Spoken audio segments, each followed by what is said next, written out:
Iran Israel के बीच का युद्ध विकराल रूप लेता जा रहा है। इसी बीच अमेरिका की एंट्री और ईरान पर किए हमले ने माहौल और भी तनावपूर्ण कर दिया। इजराइल ने 13 जून से ईरान के न्यूक्लियर और सैन्य बुनियादी ढांचे पर तेज हवाई हमले शुरू किए, जिनमें विशेष रूप से इस्फहान के केंद्र और तेहरान के करनी फ्यूज साइट शामिल है। इनमें 3 खासकर कमांडर मारे गए, लेकिन उस हमले में कोई उल्लेखनीय मानवीय हानि नहीं हुई।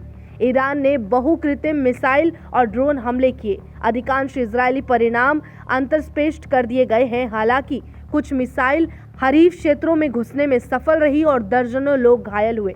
साथ ही बीरशेबा के साराक अस्पताल को भी क्षति पहुंचाई गई।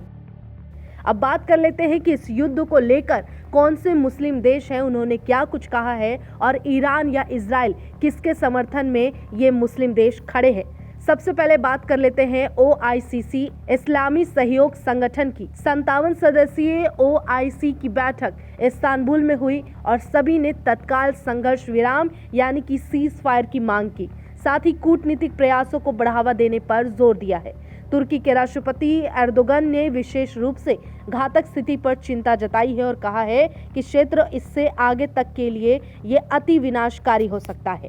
वहीं दूसरी तरफ खाड़ी देश यानी Saudi, UAE, Qatar, Oman, Kuwait ने क्या कहा है वो जान लेते हैं। इन देशों ने ईरान के साथ संवेदनशील तालमेल बनाए रखने की बात कही और कहा कि हम इस संघर्ष में शामिल नहीं होना चाहते। ईरान के साथ तनाव से हमारी सुरक्षा और तेल आपूर्ति प्रभावित हो सकती है। संयुक्त राज्य द्वारा किसी भी तरह की भागीदारी हमें चिंतित करती है।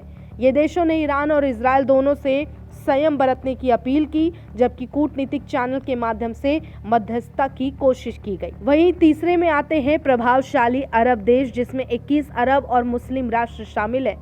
वहीं मिस्र की पहल पर संयुक्त बयान जारी किया गया, जिसमें कहा गया कि इजराइल के हमलों की हम तीव्र निंदा करते हैं। ईरान की संप्रभुता का सम्मान करने की मांग की गई और कहा गया हरकतें अंतर्राष्ट्रीय कानून का उल्लंघन है। वहीं चौथे में अन्य मुस्लिम देश कुछ जो बच जाते हैं, जैसे मलेशिया, बांग्लादेश, इंडोनेशिया और भी। उन्होंने कहा मलेशिया ने इजराइल की कार्रवाइयों को कानून विरोधी बताते हुए कड़े शब्दों में इसकी निंदा की है। वहीं भारत के निकटतम मुस्लिम राष्ट्र जैसे इंडोनेशिया, मलेशिया ने संयम की वकालत की और कूटनीति पर जोर दिया है। नमस्कार, मैं हूं मानक गुप्ता। अगर आपको हमारा ये वीडियो पसंद आया हो तो इसे लाइक और शेयर जरूर करें और हाँ, हमें सब्सक्राइब और फॉलो करना ना भूलें ताकि आप देश और दुनिया की कोई खबर मिस ना करें। तो जुड़े रहिए हमारे साथ और देखते रहिए न्यूज़ 24।